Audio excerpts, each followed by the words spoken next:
Звонок в дверь раздался ровно в 9 часов 15 минут утра. Лена, только что сделавшая себе первую чашку кофе, поморщилась от неожиданности.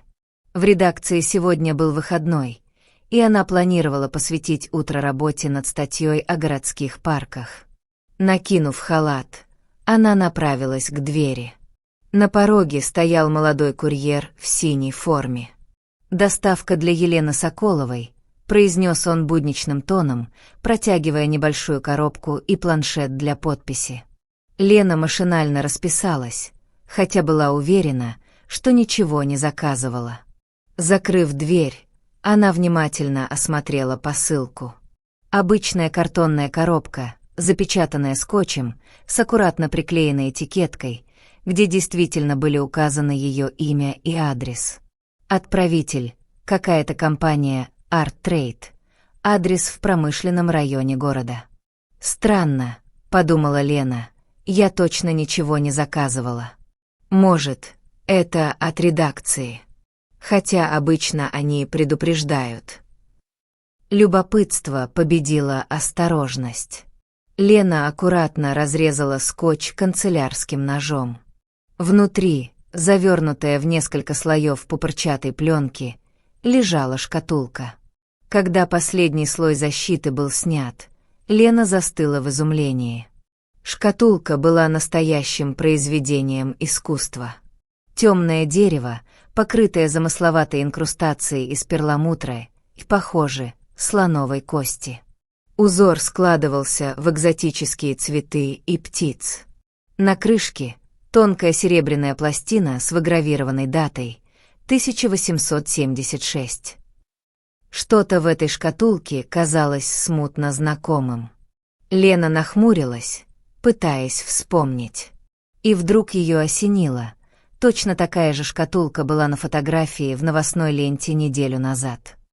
Скандальная кража в историческом музее, похищена уникальная шкатулка XIX века.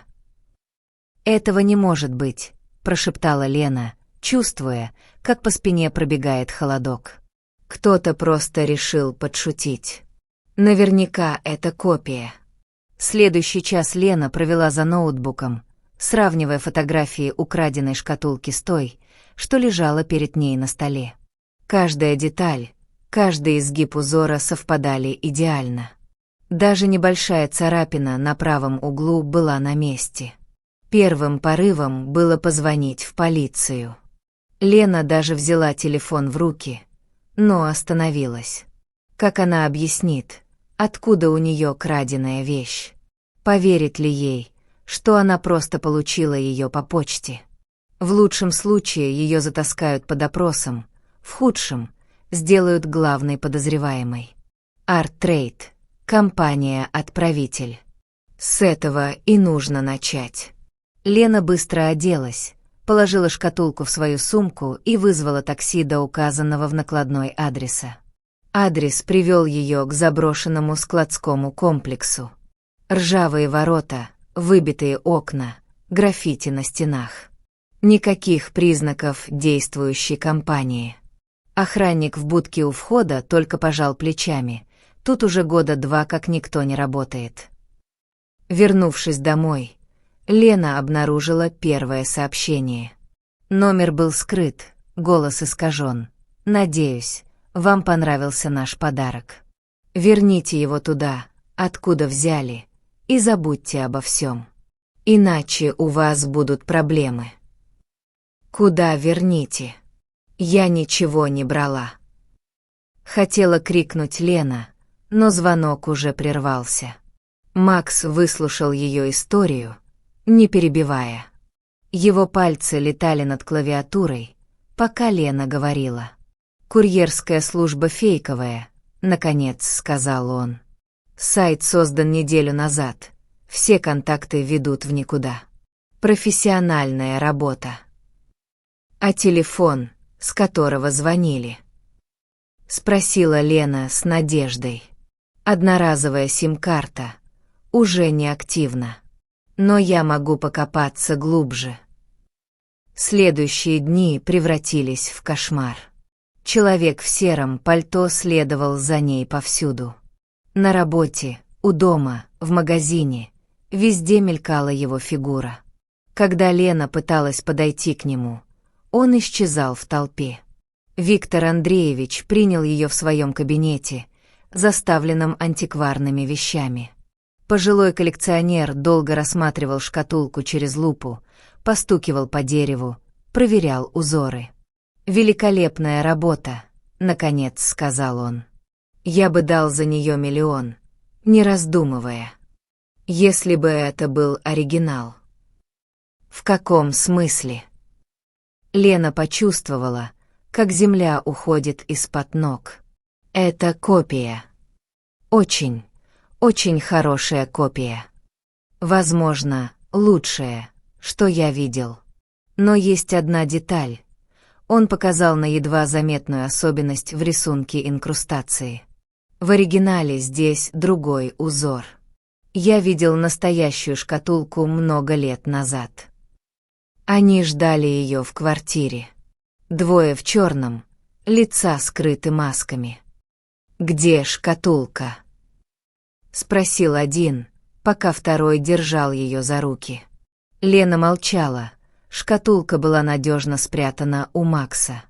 Они перевернули всю квартиру, но ушли ни с чем. «Последнее предупреждение», — бросил один из них на прощание. Лена сползла по стене, дрожащими руками набирая номер полиции. Но заявление о нападении неожиданно привело к новым открытиям. В полиции ее история заинтересовала молодого следователя Андрея Васильева, который уже несколько месяцев расследовал серию краж антиквариата. Все встало на свои места, когда Макс взломал почту одного из подозреваемых. План был гениален в своей простоте — создать идеальную копию шкатулки, подбросить ее журналистке, зная ее любопытный характер. Пока все будут следить за этой историей, настоящую шкатулку тихо вывезут за границу. «Они использовали вас как дымовую завесу», — объяснил следователь. «Пока все искали шкатулку здесь, настоящая уже пересекала границу. Но они не учли одного, что вы окажетесь настолько настойчивой в своем расследовании». В результате операции были арестованы 4 участников преступной группы, включая человека в сером пальто. Настоящую шкатулку нашли в багаже дипломатического курьера, готового вылететь в Дубай. Лена стояла перед зданием редакции, нервно теребя флешку с готовой статьей. История получилась громкой. Международная преступная группа, подделки музейных ценностей, коррумпированные чиновники. Публикация могла сделать ее карьеру. Или разрушить жизнь. Некоторые участники схемы все еще оставались на свободе. Телефон в кармане завибрировал, пришло сообщение от Макса. «Я все проверил. Публикуй. Мы тебя прикроем».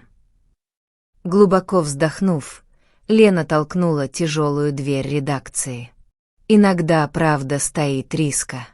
А шкатулка? Она заняла почетное место в музее, теперь уже как часть новой истории. История о том, как простое любопытство журналистки помогло раскрыть международное преступление.